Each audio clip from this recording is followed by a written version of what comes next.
the Brooklyn Nets and the LA Lakers matching up in what was supposed to be an NBA primetime Saturday night game on ABC. Right? These were supposed to be the two best teams in the NBA. And there are always these games between elite teams in the NBA that always provide shocking results. That there's sometimes just unfathomable results that you can't pinpoint exactly why. The Clippers lost to the Mavericks at home during the first couple games of the year, lost by 51 points. The Raptors beat the Golden State Warriors by 53, 130 to 77. At one point, they led by 61 points. There's certain games between elite teams that are just blowouts.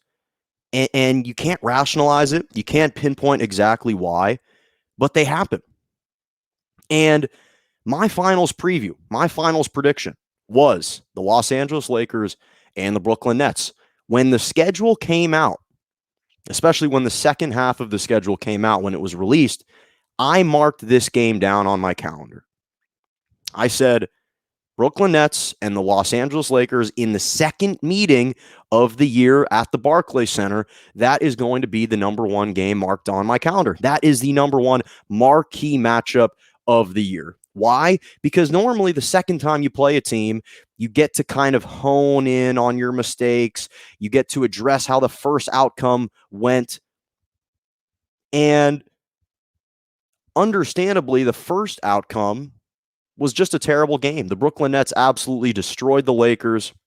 Anthony Davis wasn't playing in that game, and Kevin Durant wasn't playing in that game, but it was still LeBron and the crew versus Kyrie, Harden, and company. And the Lakers lost in terrible fashion. The Nets were scorching hot from three. They looked unbeatable. James Harden was still assimilating into the offense, into the Brooklyn Nets. And this was a statement game for Brooklyn, not just to the Lakers, but to the NBA, that this was a reality check. Hey, we're coming.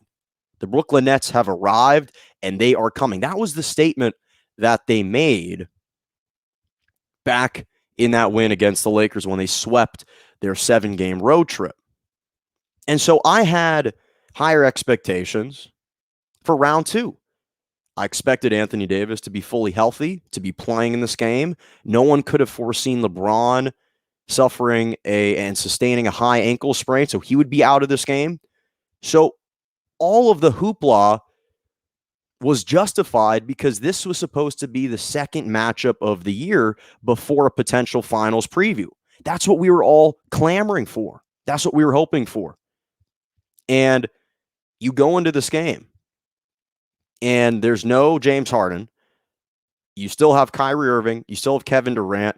And who's on the opposite side for the Lakers? Well, there's no LeBron. There's no Anthony Davis. There's no Kyle Kuzma. There's no Marc Gasol. And there's no Wesley Matthews. So the Lakers went into Brooklyn without those guys, without 5 of those guys, and they won by 25 points, 126 to 101. And for some context, for some perspective, the Lakers average 110 points per game all season. That's what their averages are. Those 5 players account for 70 of the 110 points that they score on average. 70 of the 110 points that the Los Angeles Lakers score on average in every single basketball game was absent from this matchup against the Brooklyn Nets. Think about that. That's over half. That's about 2/3 of your production, maybe more if I'm doing my math right, that you just don't have at your disposal. And of course, this game was going to be the nationally televised game. And to be honest, when I saw that 5 of these guys were missing and James Harden wasn't going to be playing, but KD was still going to be there, Kyrie was still going to be playing, I didn't have much interest in watching. I figured this game would be a blowout. And lo and behold, I checked the score after the first quarter, 33-25. Check it at halftime. Wow. It's a 3-point lead, 61-58. The Nets are probably just revving up. They'll turn on the switch. And you look up at the scoreboard, and it's 88-71 towards the end of the third quarter. And I had this incredulous look, and I was in awe, in disbelief, looking at the television set saying, the Lakers are going to win this game. Despite all these odds, despite their depleted roster, despite 70 of their 110 points not being active tonight, the Los Angeles Lakers are going to beat this team on the road. And I vigorously attempted to try and downplay this game. I didn't want to look too much into it. I tried to rationalize why the Nets lost, why they couldn't hit from three, why they were struggling offensively. And I didn't want to be nearsighted. I didn't want to be parochial. And I wanted to take a step back and say, pump the brakes, Jonah. This is just a regular season game. This is irrelevant. And I can't. I simply can't. Because when you look at the odds of this game and who was playing and who was not playing, it's unfathomable. By 25 points, you beat the hottest team in the NBA, your counterpart and your biggest adversary and your biggest foe on the Eastern Conference. You beat him by 25 on the road without 70 of your 110 points per game? Seriously? So, and let me be clear. This was not about the Brooklyn Nets dogging it. This was not about them being lackadaisical or being sluggish. They were induced into their struggles. They were induced into committing 19 turnovers. They were induced into being discombobulated offensively. This was not just a matter of, hey, we left our effort out the window. No, this was a desperate Lakers team that was looking to send a message with their role players to the rest of the league that, hey, if you want to win an NBA championship, you don't just have to go through LeBron and AD, you got to go through all of us as well.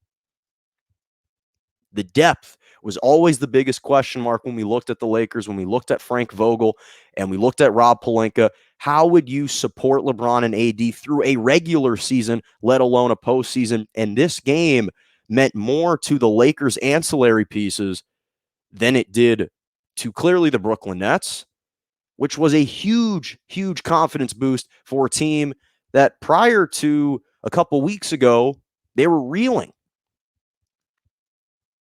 So, again, let me be clear.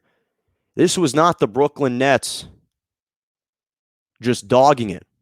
This was not about them just not having juice, not having energy, not wanting to win this game. They wanted to win this basketball game, but the Lakers were able to just derail and stymie any momentum because of their defense and their execution. And that is why I've always said that this year, the Philadelphia 76ers are the only team that are going to have a chance, that is going to have a chance at knocking off the Brooklyn Nets, because their offense is so potent that what you need is a team that can execute at an extremely high level, at an extremely efficient level, but more importantly, can lock you up on defense.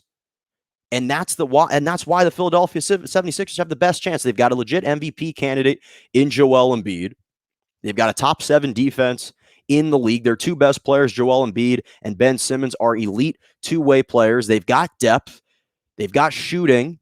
They added Danny Green and Seth Curry, who have come in and provided stretching the floor, provided space for those guys to operate. Now, do I think they're going to beat the Brooklyn Nets in a 7-game series?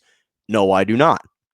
I still have the Nets reaching the finals, but they pose the biggest obstacle to them because of their defensive intensity and pressure. And that's what the Lakers showed was, hey, if you ramp up your defense, your defensive intensity, and you execute on offense, you can beat this team. Now, again, whether it'll be 4 out of 7 times, I don't know, but at least it's a recipe, just like the Kansas City Chiefs.